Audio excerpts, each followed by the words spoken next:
അസ്സലാമു അലൈക്കും. ഇക്ക, ഇവരെ പോലുള്ളവർക്ക് വേണ്ടിയാ ആവശ്യം പോലെ ലോഡ്ജ് അവിടെ ഉണ്ടാക്കിയിട്ടുള്ളത്.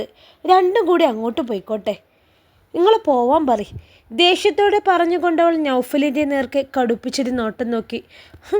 വന്നിട്ട് രണ്ടാളും പോകാനുള്ള പ്ലാനൊന്നുമില്ല. നൗഫലും ആകെ പെട്ടുപോയ അവസ്ഥയിലാണ്. എന്ന് സമാധാനപ്പെടായി ഷാഹിന. ഇന്നോ നാളെയോ ഞാൻ പറഞ്ഞു വിട്ടോളാം. ഷാഹിനയെ പറഞ്ഞ് സമാധാനിപ്പിക്കാൻ നിൽക്കുമ്പോൾ അവിടേക്ക് ഷംനാദും അവൻ്റെ തൊട്ടു പിറകിലായി സഫീനയും കടന്നു വന്നു. രണ്ടുപേരുടെയും മുഖം കടുത്തിരിക്കുന്നത് ഒറ്റ നോട്ടത്തിൽ മനസ്സിലാവും. ഹാളിൽ നിന്നും ഷാഹിനയുടെയും നൗഫലിൻ്റെയും സംസാരം കേട്ടുകൊണ്ടാണ് ഇരുവരുടെയും വരവ്. പെട്ടെന്ന് രണ്ടാളും കൂടി ഇടിച്ചു കയറി വന്നപ്പോൾ ഷാഹിന ഒന്നമ്പരന്നു പോയി. 2 ദിവസത്തെ ആഹാരം ഉണ്ടാക്കി തന്നേനല്ലേ നീ ഇങ്ങനെ കിടന്ന് ചിലക്കുന്നത്? നിനക്ക് നാണുണ്ടോടി വീട്ടിൽ വന്നവർക്ക് വെച്ചു വിളമ്പി കൊടുത്തതിൻ്റെ കണക്ക് പറയാൻ? ഇന്നാ പിടിച്ചോ, നീ ഞങ്ങൾക്ക് ഫുഡ് ഉണ്ടാക്കി തന്നതിൻ്റെ കൂലി. ഷാഹിനയ്ക്ക് നേരെ ദേഷ്യപ്പെട്ടുകൊണ്ട് ഷംനാദ് 500ൻ്റെ കുറച്ച് നോട്ടെടുത്ത് അവളുടെ നേരെ എറിഞ്ഞു കൊടുത്തു. എങ്ങനെ സഹിക്കുന്നൊക്കെ ഇവളെപ്പോലെ ഉള്ളതിനൊക്കെ? നൗഫലിന് നേരെ തിരിഞ്ഞ് പുച്ഛത്തോടെ ചോദിച്ചുകൊണ്ട് ഷംനാദ് നിലത്തേക്ക് ആഞ്ഞു തുപ്പി. അന്തസ്സില്ലാത്തവൻ. കലിയടങ്ങാതെ വീണ്ടും പറയുന്നവൻ്റെ നേരെ തുറച്ചു നോക്കി ഷാഹിന. ഓ പിന്നെ അന്തസ്സില്ലാത്തവൻ ഞാനല്ലടാ, നിന്റെ കൂടെ നിൽക്കുന്നതാ ഇവളാണ്. പിന്നെ നീയൊക്കെ രണ്ടും കൂടി ഇങ്ങനെ തെണ്ടിത്തിരിഞ്ഞ് നടക്കുന്നത് എന്തിനാണെന്ന് എനിക്കറിയാം. 3 കുഞ്ഞുങ്ങളെയും ഒരു പാവം ചെറുപ്പക്കാരനെയും ചതിച്ചു കടന്നു കളഞ്ഞിട്ട് നീ എൻ്റെ നേരെ ശബ്ദം ഉയർത്തുന്നു, അതും എൻ്റെ വീട്ടിൽ നിന്നുകൊണ്ട്. കൂടുതൽ വിളച്ചിലെടുത്താലേ പിടിച്ച് പോലീസിൽ ഏൽപ്പിക്കും ഞങ്ങൾ. നിനക്ക് ആള് മാറിപ്പോയി. നീ വിരട്ടുമ്പോൾ വിരണ്ട് മിണ്ടാതെ നിൻ്റെ മുമ്പിൽ ഓച്ചാനിച്ച് നിൽക്കാനേ ഞാൻ നിൻ്റെ കൂടെ വന്ന് ഇറങ്ങി വന്നവളല്ല. നിൻ്റെ വീട്ടിൽ ഉള്ളവരുമല്ല നാണം കെട്ട വർഗ്ഗങ്ങൾ. നിനക്ക് ലേശം ഉളുപ്പുണ്ടോടി ഈ ചെറിയ ചെക്കൻ്റെ കൂടെ ഇറങ്ങിത്തിരിക്കാൻ? ഒരു കുടുംബത്തെ മൊത്തം കണ്ണീരിലാക്കി തോന്നിവാസം കാണിച്ച് നടക്കുന്ന നിന്നെയൊക്കെ എൻ്റെ വീട്ടിൽ കയറ്റി സൽക്കരിക്കാനേ എനിക്ക് മനസ്സിലടാ. ഞാനും ഒരു ഭാര്യയാണ്, 2 മക്കളുടെ ഉമ്മയുമാണ്. നാളെ ഞാനും ഇവളെപ്പോലെ ഇറങ്ങി നിന്നെപ്പോലെ ഒരുത്തൻ്റെ കൂടെ പോയാലേ നിനക്കെന്നെ അന്തസ്സില്ലാത്തവളെന്ന് വിളിക്കാം. അല്ലാതെ എൻ്റെ നേർക്ക് ഈ കുരച്ചാലുണ്ടല്ലോ പൊന്നു മോനെ, നീ വിവരമറിയും. ഷംനാദിൻ്റെ നേർക്ക് തിരിഞ്ഞ് ബാധ കയറിയതുപോലെ 2 ഇരട്ടിയായി ഷാഹിനിയും തിരിച്ചു പറഞ്ഞു. നൗഫലിനെ ഒന്നും മിണ്ടാനുള്ള അവസരം പോലും കിട്ടില്ല. ദേഷ്യം കൊണ്ട് ജ്വലിക്കുകയായിരുന്നു ഷാഹിന അപ്പോൾ. പോലീസ് എന്ന് കേട്ടതും രണ്ടാളും ഒന്ന് വിരണ്ടു. അതോടെ ഷംനാദ് ഒന്നടങ്ങി. നാട്ടിൽ ഞങ്ങൾക്ക് വേണ്ടി അന്വേഷണം നടക്കുന്നുണ്ട്. കുറച്ച് നാൾ കൂടി പിടികൊടുക്കാതെ നടക്കണം. അതുകൊണ്ടാണ് പല സ്ഥലങ്ങളിലായി മാറി മാറി കഴിയുന്നത്. ആദ്യം ലോഡ്ജിൽ തന്നെയായിരുന്നു. പക്ഷേ അവിടെയുള്ളവരുടെ നോട്ടം കണ്ടാൽ പിന്നെ ആ വഴിക്ക് പോകാൻ തോന്നില്ല. ഇവളെയാണ് നോക്കുന്നത്.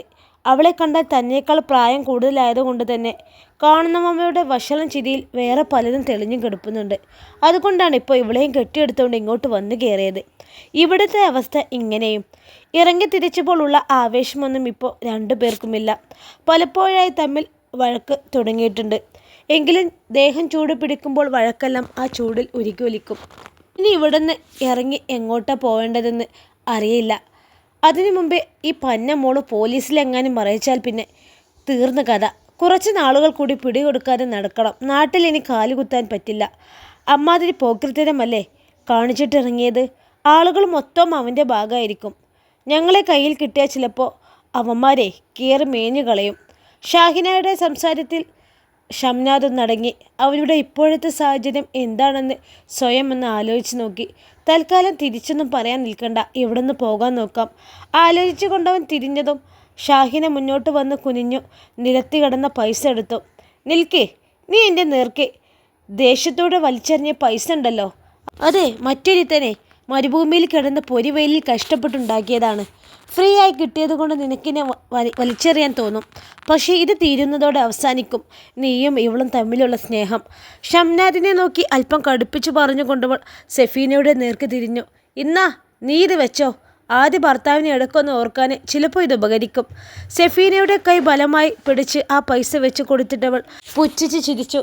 സഫീന ദേഷ്യത്തോടെ കൈ വലിച്ചുകൊണ്ട് വെട്ടിത്തിരിഞ്ഞ് ഹാളിലേക്ക് പോയി. ഷാഹിനയെ ഒന്ന് തുറച്ചു നോക്കിക്കൊണ്ട് ഷംനാദും പോയപ്പോൾ ഷാഹിന ഒന്ന് തിരിച്ചു. ഹോ, എനിക്കിപ്പോൾ ഇത്തിരി സമാധാനമായിക്ക. 2 പറയാൻ കഴിഞ്ഞല്ലോ ആ പോയ സാധനങ്ങളോട്. ഇക്ക അവരെക്കുറിച്ച് പറഞ്ഞത് മുതൽ മനസ്സിൽ നിറയെ എനിക്ക് ആ കുട്ടികളും അവളുടെ ഭർത്താവിനെക്കുറിച്ചുള്ള ചിന്തകളായിരുന്നു. അവരൊക്കെ എന്തുമാത്രം വേദന അനുഭവിക്കുന്നുണ്ടാവുമെന്നറിയോ? ആ മക്കളെ കുറച്ചെങ്കിലും ഓർക്കാൻ മനസ്സിവൾക്കുണ്ടായില്ലല്ലോ. ഇതിനൊക്കെ എങ്ങനെ കഴിയുന്നു റബ്ബേ? ഇവളെപ്പോലുള്ള ചില പെണ്ണുങ്ങൾ കാരണമാണ് പ്രവാസികളെ മുഴുവൻ ഭാര്യമാരും ഇങ്ങനെ മറ്റുള്ളവരെ പഴി കേൾക്കുന്നത്. വർഷങ്ങളായി ഗൾഫിൽ പോയ ഭർത്താക്കന്മാരെ ഇപ്പോഴും കാത്തിരിക്കുന്ന ഭാര്യമാരുണ്ട്. ഇവൾക്ക് ചിലപ്പം എല്ലാം കൂടിപ്പോയതിൻ്റെ അഹങ്കാരമാവും. എന്തായാലും ഇവൾ ഒരുപാട് അനുഭവിക്കും മിക്ക. ഇവൻ്റെ കൂടെയല്ലേ ഇവളുടെ ജീവിതം. അവൻ ചെറ്റ സ്വഭാവമാണ്. അഹങ്കാരം തലയ്ക്ക് പിടിച്ചാണ് നടക്കുന്നത്. അവൻ്റെ ഓരോ പ്രവൃത്തിയും സംസാരം കേട്ടില്ല ഇപ്പം തന്നെ. അനുഭവിക്കും, അവൾ അനുഭവിക്കും. അവൾ അനുഭവിക്കാതെ എവിടെ പോകാനാ? വേദനയോടെ പറഞ്ഞുകൊണ്ടവൾ കണ്ണിൽ നിന്ന് കണ്ണുനീർ തുടച്ചു കളഞ്ഞു. പിന്നെ വേഗം ഹാളിലേക്ക് പോയി. അവൾക്ക് പിറകെ ഒരു ദീർഘനിശ്വാസത്തോടെ നൗഫലും ചെന്നു. ഹാളിൽ നിന്നും സിറ്റൗട്ടിലേക്ക് രണ്ടാളും ഇറങ്ങി നിൽക്കുകയാണ്. കൊണ്ടുവന്ന ബാഗൊക്കെയും എടുത്തിട്ടുണ്ട്. പോകാനായി ഇറങ്ങി നിൽക്കുന്നുണ്ടെങ്കിലും പരസ്പരം പോരിക്കോഴികളെ പോലെ നിൽക്കുന്ന കാഴ്ചയാണ് അവർ കണ്ടത്. പിറകിൽ ആരോ വന്നതറിഞ്ഞ് ഷംനാദും സഫീനയും പെട്ടെന്ന് തിരിഞ്ഞു നോക്കി. നൗഫലിനെയും ഷാഹിനെയും കണ്ടതും രണ്ടാളും പരസ്പരം ഒന്ന് നോക്കി. പറയാൻ തുടങ്ങിയതെന്തോ പാതി വഴിയിൽ നിർത്തിക്കൊണ്ട് രണ്ടാളും വേഗം അവിടെ നിന്നും ഇറങ്ങി നടക്കാൻ തുടങ്ങി. അവൻ നടന്ന് ഗേറ്റ് കഴിഞ്ഞ് പോയിട്ടും നൗഫൽ ആ മറഞ്ഞു പോയ കാഴ്ച നോക്കി അങ്ങനെ നിന്നു. എന്താക്കാ, നിങ്ങൾ കൂടെ പോകുന്നുണ്ടോ? വലിയ കൂട്ടുകാരനായിരുന്നല്ലോ. നൗഫൽ അങ്ങനെ നോക്കി നിന്നത് ഷാഹിനാക്കൊട്ടും പിടിച്ചില്ല. അതേടി, എൻ്റെ കൂട്ടുകാരനായിരുന്നു. ഗൾഫിൽ വെച്ച് റൂമിലുള്ള സമയത്തൊക്കെ നല്ല സ്വഭാവമുള്ള പയ്യനായിരുന്നു. ആളെപ്പോഴും ഇത്തിരി ദേഷ്യക്കാരനൊക്കെ ആയിരുന്നു. പക്ഷെ എന്നോട് വലിയ കാര്യമായിരുന്നു. അവൻ്റെ വാപ്പാക്കൻ്റെ സുഖമല്ലാതായിട്ടാണ് നാട്ടിലേക്ക് അവൻ തിരിച്ചു പോയത്. പിന്നെ മാസങ്ങൾക്ക് ശേഷം ബാപ്പ മരിച്ചെന്നും എന്നോട് വിളിച്ചറിയിച്ചു. പിന്നെ നോക്കാനും കാണാനും നിയന്ത്രിക്കാനുള്ള ആളങ്ങ് പോയപ്പോഴേ ചിലപ്പോൾ തോന്നിയതുപോലെ ആയിട്ടുണ്ടാവും അവൻ്റെ ജീവിതം. അതാണോ അവനിങ്ങനെ വഴിപഴിച്ചു പോയത്? എന്തായാലും ഇനി പറഞ്ഞിട്ട് കാര്യമില്ല. അവൻ്റെ ജീവിതം തകർന്നു. പഴയ ജീവിതത്തിലേക്ക് ഇനി ഒരു മടക്കം അവനുണ്ടാവുമോ? ഒരിക്കലുമില്ല. ഈ ഒരു പ്രവൃത്തിയിലൂടെ എന്തുമാത്രം മാനക്കേടായിരിക്കും അവൻ്റെ കുടുംബത്തിനും ഉണ്ടാവുന്നത്. ഉമ്മയും അവന് താഴെ ഇനിയും 2 അനിയന്മാരുമുണ്ട്. ഈ ഒരു എടുത്തുചാട്ടത്തിലൂടെ എത്ര ആളുകളാണ് നാണക്കേടും അപമാനവും സഹിച്ച് ജീവിക്കുന്നത്. അത് വല്ലതും നാടും വീടും വിട്ടുവന്ന് ഇവരെ ആലോചിക്കുന്നുണ്ടോ? ഇപ്പോൾ അവർക്ക് അതിനൊന്നുള്ള സമയം കാണൂല. എല്ലാം കെട്ടടങ്ങുമ്പോഴാണ് ശരിയായ ചിന്തവും ബോധമൊക്കെ ഉണ്ടാകുന്നത്. അന്നൊരു പക്ഷേ ഒന്നും തിരുത്താൻ കഴിയാത്ത വിധം തെറ്റുകളായിരിക്കാം. പറഞ്ഞിട്ട് കാര്യമില്ല. എല്ലാം സ്വയം വരുത്തി വെക്കുന്നതാ. അനുഭവിക്കാനുള്ളതാണ്, അനുഭവിച്ചേ മതിയാവൂ. അവർ പോയ വഴിയെ നോക്കിയിരുന്നു കൊണ്ട് നെടുവീർപ്പോടെ നൗഫൽ പറഞ്ഞു നിർത്തി.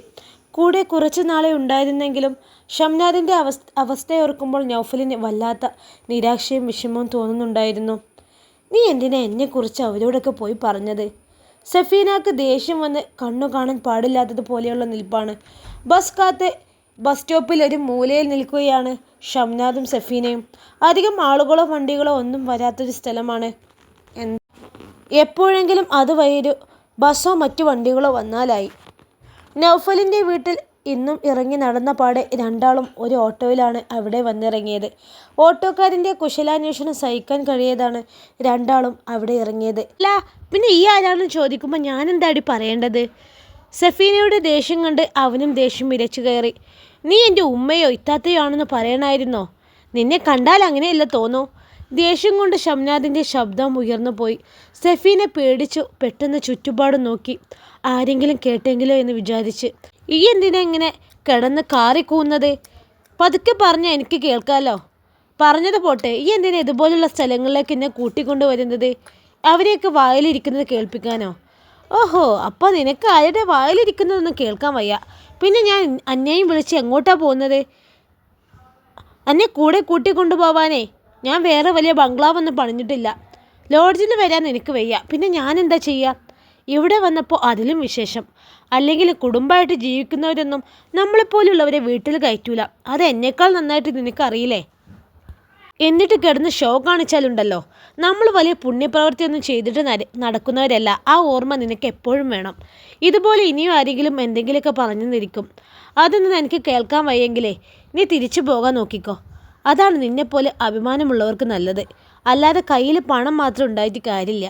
നമ്മുടെ സാഹചര്യം എന്താണെന്ന് കൂടി മനസ്സിലാക്കണം. ഈ അവസരത്തിൽ കുറച്ച് വിട്ടുവീഴ്ചകളൊക്കെ ചെയ്താലേ നമുക്ക് മുന്നോട്ട് പോകാൻ പറ്റൂ. അതൊന്നും മനസ്സിലാവാതെ ഈ വലിയ ആളാവാൻ നോക്കിയാലേ തിരിച്ചു പോകുക എന്നൊരു ഓപ്ഷൻ മാത്രമേ നമുക്കുള്ളൂ. കുറച്ച് ദേഷ്യത്തിൽ ഷംനാദ് ഓരോ കാര്യങ്ങളും പറയുമ്പോൾ സഫീന ഒന്നടങ്ങി.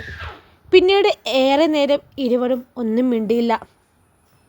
നിന്നെ വിഷമിപ്പിക്കാനായിട്ട് പറഞ്ഞതല്ല, കുറച്ച് നാൾ കൂടി ഇങ്ങനെയൊക്കെ കഴിയാം. എന്നിട്ട് നമുക്ക് എവിടെയെങ്കിലും ഒരു വാടക വീട് എടുക്കാം. ഇപ്പോൾ നമുക്ക് വല്ല ലോഡ്ജിലും പോയി റൂം എടുക്കാം. ഷംനാദി ദേഷ്യപ്പെട്ട് സംസാരിച്ചതിന് ശേഷം ഒന്നും മിണ്ടാതെ ഒരു മൂലയിലേക്ക് ഒതുങ്ങി നിന്ന സഫീനയെ അടുത്തേക്ക് ചെന്ന് അവളുടെ തോളിലൂടെ കൈയിട്ടു അവളെ ചേർത്ത് പിടിച്ചുകൊണ്ടവൻ പറഞ്ഞു. രാത്രി ആഹാരവും കഴിഞ്ഞ് റൂമിലേക്ക് വന്നിട്ടും കിടക്കാതെ ചാരുകസാരയിൽ ഇരിക്കുന്ന ഭർത്താവിൻ്റെ മുഖത്തേക്ക് സംശയത്തോടെ നോക്കി റാഹില. ആലിയയുടെ അമ്മാവൻ്റെ ഭാര്യയാണ് റാഹില. എന്താ, കിടക്കുന്നില്ലേ? ആ, കിടക്കാം. അതിനു മുമ്പ് എനിക്ക് നിന്നോട് കുറച്ച് കാര്യങ്ങൾ സംസാരിക്കാനുണ്ട്. ഡോറടച്ച് തിരിഞ്ഞു നിന്നവൾ ഭർത്താവിൻ്റെ വാക്കുകൾക്കായി കാതോർത്തു. ഒത്ത പൊക്കവും അതിനൊപ്പം വണ്ണവുമുള്ള 60 വയസ്സോളം പ്രായമുള്ള ഒരാളാണ് അബ്ബാസ്. വെളുത്ത നിറവും നല്ല തടിച്ച ശരീരവും വെള്ളമുണ്ടും ബനിയനുമാണ് വേഷം. പതിവിലും ഗൗരവത്തോടെ ഇരിക്കുന്ന ഭർത്താവിൻ്റെ മുഖത്തേക്ക് അവർ നോക്കി നിന്നു. എന്താ ഇക്ക കാര്യം? പിന്നെയും സംസാരത്തിന് തുടക്കം കുറിക്കാതെ ആലോചനയിലാണ്ട് പോകുന്ന അദ്ദേഹത്തോട് അവർ കാര്യം തിരക്കി. എടീ, നമ്മുടെ ആലിമോൾക്കൊരു വിവാഹാലോചന. വിവാഹോ? ആലിക്കോ? അദ്ദേഹം പറഞ്ഞു കഴിയും മുമ്പേ നെട്ടലോടെ തിരക്കി. അതെ, നമ്മൾ ആലിമോൾക്ക് തന്നെ. അദ്ദേഹം ഒരൽപ്പം കടുപ്പത്തിൽ പറയുമ്പോൾ അവരാകെ അന്താളിച്ചു പോയി.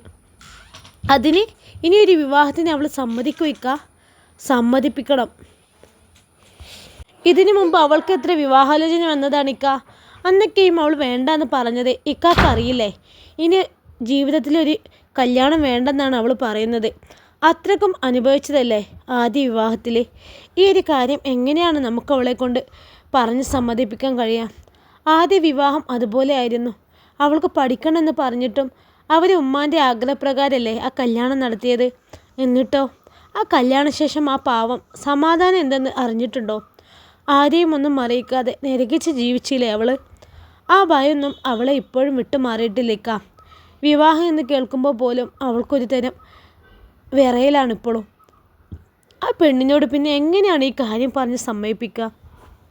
അറിയാം റാഹി, അത്രമാത്രം വേദന അനുഭവിച്ചാണ് അവൾ ആ ജീവിതത്തിൽ 2 വർഷം കഴിഞ്ഞത്.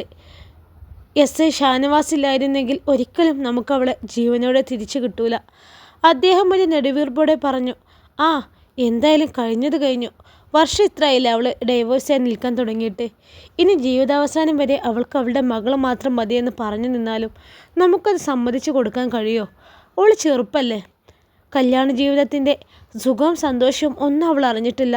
ഇപ്പോൾ വന്നിരിക്കുന്ന ആലോചന നമുക്കറിയാവുന്ന ആളുകളാണ്. ഇന്നലെ പള്ളിയിൽ വെച്ച് കണ്ടപ്പോഴാണ് ഷംസുദ്ദീൻ്റെ മകന് റഫീഖ് എന്നോട് കാര്യം പറഞ്ഞത്. ഓൻ്റെ ഭാര്യയുടെ ആങ്ങളെയാണ് പയ്യൻ. നിനക്കറിയില്ലേ ഫാസിലായെ?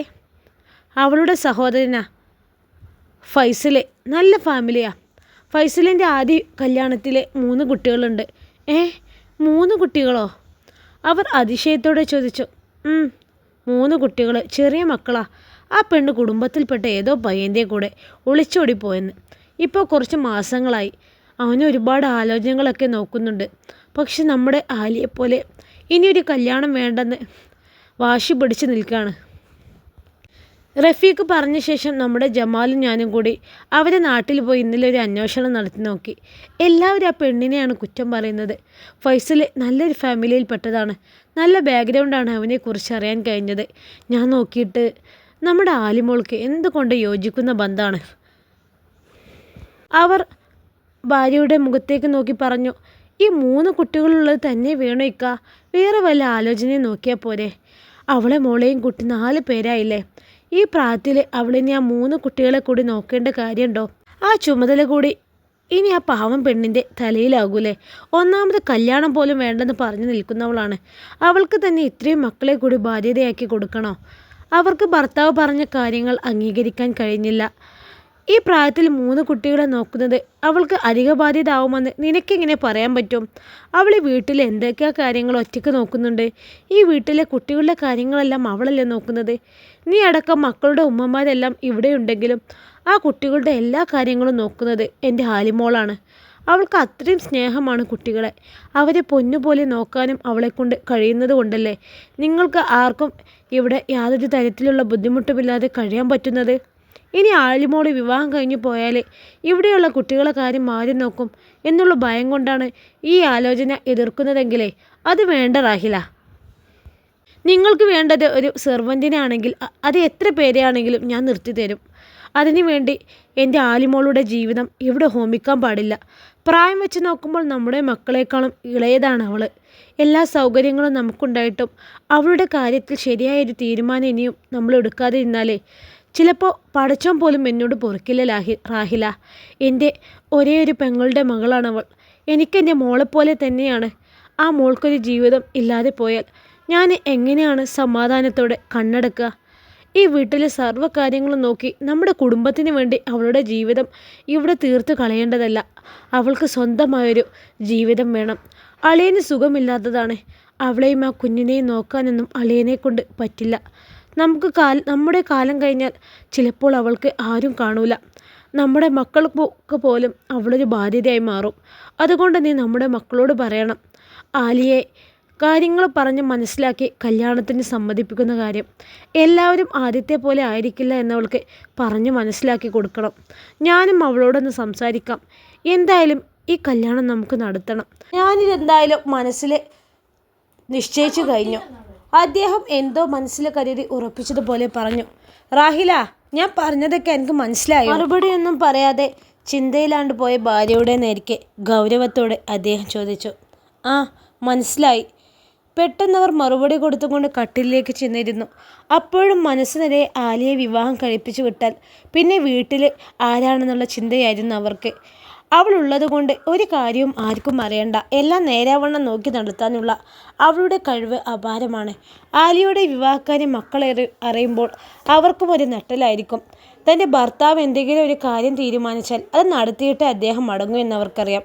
മകളെ ഇടംകൈയിൽ കിടത്തി നെഞ്ചോട് ചേർത്ത് പിടിച്ച് കിടക്കാൻ തുടങ്ങിയിട്ട് ഏറെ നേരം ആയില്ലെങ്കിലും ആലിയയ്ക്ക് ഒരു പോള കണ്ണടക്കാൻ കഴിഞ്ഞില്ല. വീണ്ടും ഒരു വിവാഹാലോചന വന്നതോടുകൂടി ഉള്ളിലെ സമാധാനം മുഴുവനും ഇറങ്ങിപ്പോയൊരു അവസ്ഥയാണ് അവൾക്ക്. ഉള്ളിൽ കബറടക്കിയ ഭയപ്പെടുത്തുന്ന ഓർമ്മകളൊക്കെ വീണ്ടും തിരിച്ചു വരുന്നത് പോലെ തോന്നി അവൾക്ക്. കണ്ണടച്ച് കിടക്കുന്നുണ്ട് എങ്കിലും അവൾക്ക് ഉറക്കം വന്നതേയില്ല. അവൾ അറിയാതെ കണ്ണുകൾ നിറഞ്ഞൊഴുകി തുടങ്ങി. ഉമ്മ കരഞ്ഞോ? പെട്ടെന്ന് അടുത്ത് കിടക്കുന്ന മോളുടെ കൈകൾ അവളുടെ കവിളുകളെ തൊടുമ്പോൾ നെട്ടലോടെ അവൾ മോളെ നോക്കി. എന്താ മോളെ, മോളുറങ്ങിയില്ലേ? അതും പറഞ്ഞുകൊണ്ട് മകളെ കെട്ടിപ്പിടിച്ചു. ഉമ്മച്ചി എന്തിനാ കരഞ്ഞത്? ഞാൻ പറഞ്ഞിട്ടില്ല ഉമ്മാനോട് കരയില്ലെന്ന്. ഉമ്മച്ചി കരഞ്ഞാൽ മോൾക്കും സങ്കടം വരും. അതും പറഞ്ഞ് അവൾ വിതുമ്പിക്കരഞ്ഞു. ആലിയയുടെ നെഞ്ചിലേക്ക് മുഖം ചേർത്ത് തേങ്ങിക്കരയുന്നവളെ ഒന്നുകൂടി ചേർത്ത് പിടിച്ചു. ഉമ്മിക്ക് എപ്പോഴും ജോലിയല്ലേ, ഉമ്മിയെ ആരും സഹായിക്കില്ലല്ലോ.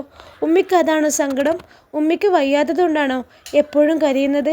കരയുന്നതിനിടയിലും വിതുമ്പിക്കൊണ്ട് ചോദിച്ചവൻ.